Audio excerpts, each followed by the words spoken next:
Donc deuxième partie de ce rappel de la géologie de première S avec donc tout ce qui est géochimie.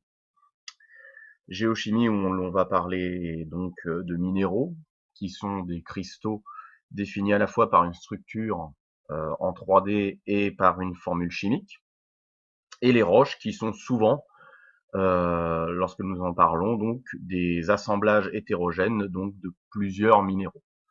Par exemple, vous devez savoir par cœur que le granit se compose le plus souvent de minéraux majoritaires tels le quartz, des feldspaths et des micas noirs ou biotites.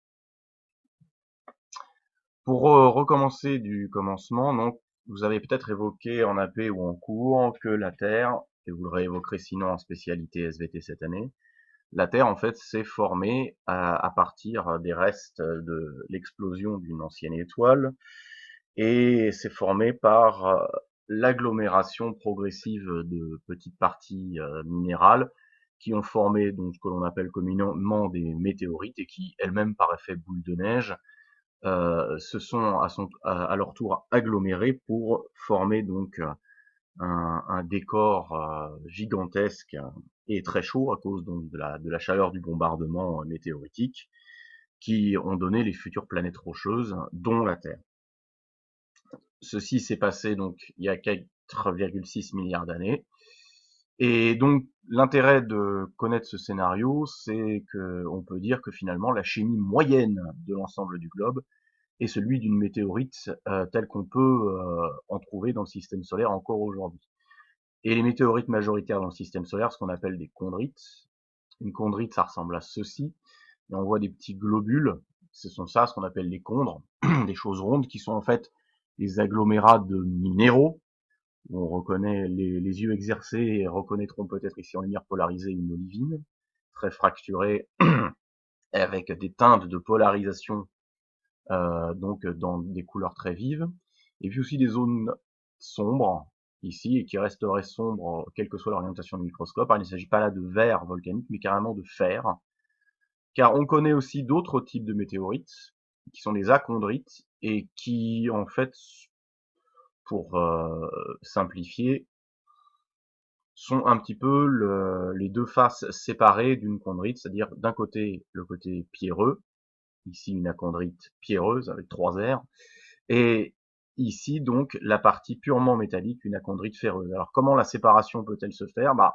Ça implique justement qu'on ait eu une masse importante qui soit totalement fondue afin qu'elle puisse s'être séparée. C'est-à-dire que si effectivement on n'a pas de fusion, les petits globules de minéraux silicatés restent emballés donc dans leur pâte métallique, mais si l'astre est passé par une phase totalement fondue, alors, pour des raisons de densité différentes, la partie métallique a tendance, la plus dense, à se regrouper au centre, tandis que la partie donc pierreuse se trouvait à la périphérie.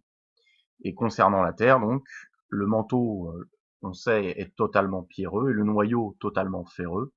On peut donc affirmer qu'au premier temps de son existence, notre planète est globalement fondue et que les phases métalliques et rocheuses se sont séparées en un manteau et un noyau.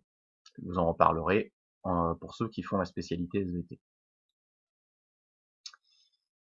Et d'ailleurs, si on compare une achondrite pierreuse et la roche type du manteau supérieur que vous devez de connaître, on retrouve la même minéralogie, et donc si vous avez écouté, vous avez réactivé votre définition de minéral, la même chimie, des olivines, en vert olive à l'œil nu, et des pyroxènes, en noir, on en voit un ici, on en voit plus ici. Donc ça, c'est la roche péridotite, qui est la roche chimiquement représentative du manteau terrestre, la même en lumière polarisée au microscope. Et la question que vous a certainement posée en première S, c'est finalement, si on a eu une séparation manteau-noyau facile à expliquer, d'où viennent les croûtes et pourquoi leur chimie diffère de celle du manteau? Question à la fois compliquée et très intéressante. On recontextualise avec un document qui avait déjà été présenté en géophysique. Les zones donc les plus chaudes correspondent aux endroits où le manteau asténosphérique qui peut convecter et qui est chaud remonte vers la surface. Et cet endroit, c'est sous les dorsales. Et on avait établi d'ailleurs, parce qu'on avait pris un peu le problème à l'envers, qu'à la dorsale, donc c'était une zone chaude, mais aussi de production de croûte océanique, dont la roche chimiquement représentative est le basalte, pour lorsque la roche s'est refroidie rapidement en surface, et le gabbro lorsque la roche s'est refroidie lentement en profondeur, et donc elle n'est pas volcanique, comme le basalte, mais plutonique. Et donc ce qui est troublant, c'est que le basalte et le gabbro n'ont pas la même chimie, tout à fait, que la péridotite, puisque les minéraux qu'on y retrouve ne sont pas pyroxène et olivine, mais pyroxène et plagioclase, qui sont les minéraux qu'on voit à l'œil nu ici en blanc. Pourtant, ce qu'ils font pour donner la croûte à la dorsale, c'est bien le manteau. Donc, observons, du coup, pour essayer de comprendre, le géotherme sous une dorsale en comparaison du géotherme moyen. Donc, sans surprise, évidemment, il fait plus chaud, plus vite sous la dorsale, en comparaison d'une plaine abyssale, c'est-à-dire le fond d'un océan, loin de la dorsale. On atteint donc, notamment le fameux isotherme 1300 degrés, va être atteint entre 20 et 30 km de profondeur à peu près, alors que il sera atteint plutôt autour de 90-100 km de profondeur, ce qui correspond d'ailleurs à la frontière entre lithosphère et asténosphère que l'on a revu avec la partie géophysique. On vous a peut-être fait tracer donc sur ces documents par-dessus ces géothermes donc deux courbes qui permettent de définir donc trois domaines. La courbe dite du solidus, ici, qui sépare le domaine bleu où toute la péridotite est à l'état solide, et un domaine jaune où la péridotite donc commence de fondre, mais pas totalement. Le domaine de fusion totale étant atteint dans la zone rouge lorsqu'on a dépassé la courbe dite du liquidus, et là où tous les minéraux de la péridotite auront fondu. Tous ne font pas à la même vitesse. On rappelle qu'une roche, c'est souvent un mélange hétérogène composé de plusieurs minéraux, et tous les minéraux, en fait, n'ont pas la même température de fusion. Donc voici, sous forme écrite, donc ce que je viens d'exposer à la lecture du document, et vous le retrouverez donc sur la feuille que je vous aurai donnée ou mise à disposition parallèlement à ces vidéos. Donc sous la dorsale, il fait plus chaud. Pourquoi? Parce qu'il y a des mouvements de convection ascendants qui, à l'échelle de la convection du manteau, donc ne sont pas les moteurs, ne sont pas les mouvements dominants. Nous rappelons que ce sont les mouvements descendants de convection qu'ils sont, mais le fait est que l'isotherme 1300 degrés sous une dorsale remonte franchement, donc formant un gros dôme, atteignant une trentaine, une vingtaine de kilomètres de profondeur au lieu de 90, 100, 110, 120 donc au milieu d'une plaque. 90, 100 au milieu d'une plaque océanique. La conséquence, c'est que le géotherme de la dorsale va franchir en fait le solidus de la péridotite. Le solidus, mais pas le liquidus. Ce qui fait que on va fondre, mais pas totalement. Et c'est ça qui est très très important. La fusion n'est pas totale. Et ce sont les minéraux qui vont fondre à une plus basse température qui vont fondre donc le plus facilement. Donc là, en fait, la zone, si on devait la assurer, la zone de fusion partielle, elle est là. Elle est comprise grosso modo entre 20 et 100 km de profondeur. Et même on se rend compte qu'on va pas très très loin dans la zone de fusion partielle qui est, rappelons-le, donc toute la zone jaune. Donc c'est une fusion partielle euh, très partielle, dirais-je. C'est pas 50%.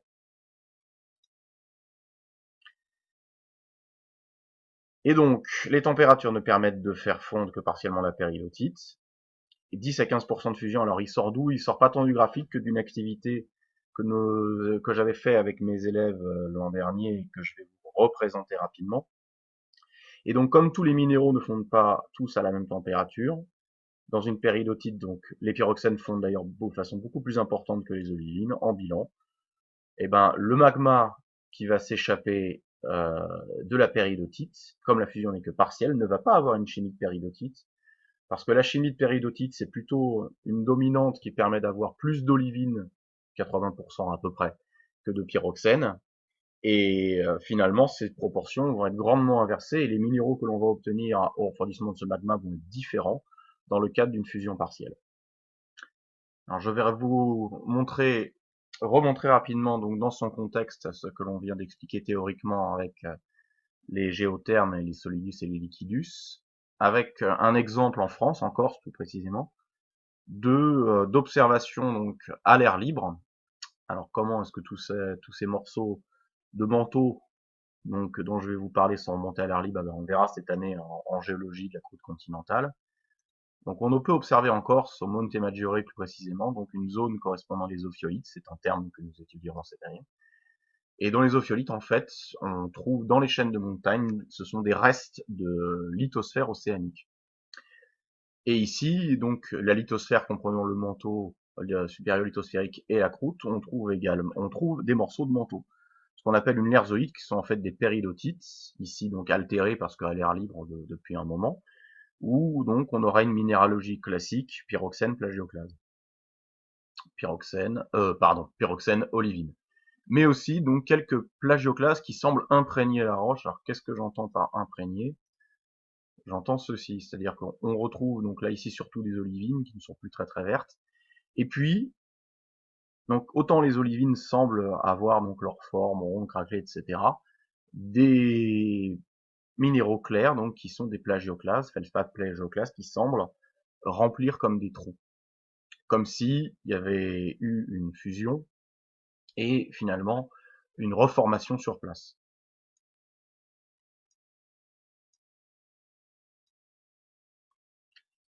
À une autre échelle, on aperçoit donc que, je suis allé un peu vite, à l'intérieur, donc la roche sombre, c'est la péridotite altérée, et donc on observe des filons donc de roches claires, donc à petite échelle, puis à l'échelle du paysage. Alors ces filons, en fait, ce sont des éléments donc magmatiques qui ont tendance à s'échapper. Donc s'il y a des fractures, s'il n'y a pas de fractures, ils peuvent pas bouger, ils restent sur place comme on l'a vu avec le premier échantillon. Et puis s'il y a des fractures, comme un liquide magmatique produit est souvent moins dense, il a tendance à remonter vers la surface pour former une roche. Et donc on trouve des zones où on a la péridotite en sombre ici, et où on a donc des filons de magma qui ont fini par se refroidir, qui ont formé une roche bien plus claire que la roche d'origine. Et cette roche plus claire, si on fait un zoom, normalement vous la connaissez, on y retrouve des pyroxènes, quelques rares olivines quand même, et puis beaucoup de plagioclases. Et donc normalement pyroxène, plagioclase, avec une structure bien visible à l'œil nu ici, normalement ça déclenche chez vous chimie basaltique, et si ça a déclenché chez vous gabbro, c'est encore mieux, puisque là un basalte a une structure donc microlithique et non pas grenue. Donc on a l'équivalent plutonique refroidi, donc lentement en profondeur, du basalte, qu'on appelle un gabbro.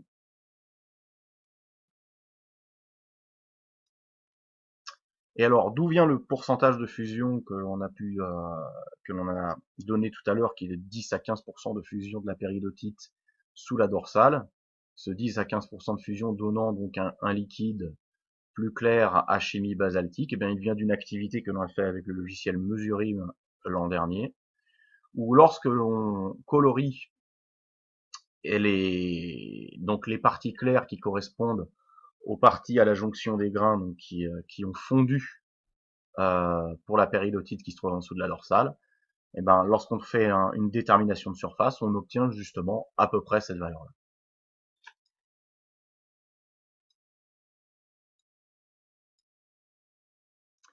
Voilà, donc en guise de conclusion, je vous repropose à compléter le schéma donc récapitulatif de la tectonique de la classe de première. La partie qui nous intéressera donc plus particulièrement, ce n'est pas donc ni la naissance ni la vie d'un océan, Mais cette étape donc concernant la subduction, qui est très importante de connaître, donc en termes finalement de relations entre les plaques, d'indices tectoniques, de constitution donc rocheuse, puisque donc nous allons l'un des grands problèmes de la classe de terminale à résoudre et qu'on avait laissé en suspens à la fin de la première, c'était de savoir comment se fait-il, puisque nous sommes ici dans une zone donc de convection descendante froide, puisqu'une vieille plaque lithosphérique froide va plonger dans les profondeurs du manteau.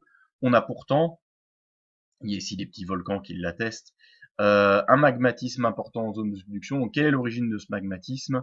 C'est l'une des grandes questions donc que l'on soulèvera en classe de terminale, où on sera centré non pas sur la géologie de la lithosphère océanique, mais sur celle de la lithosphère continentale.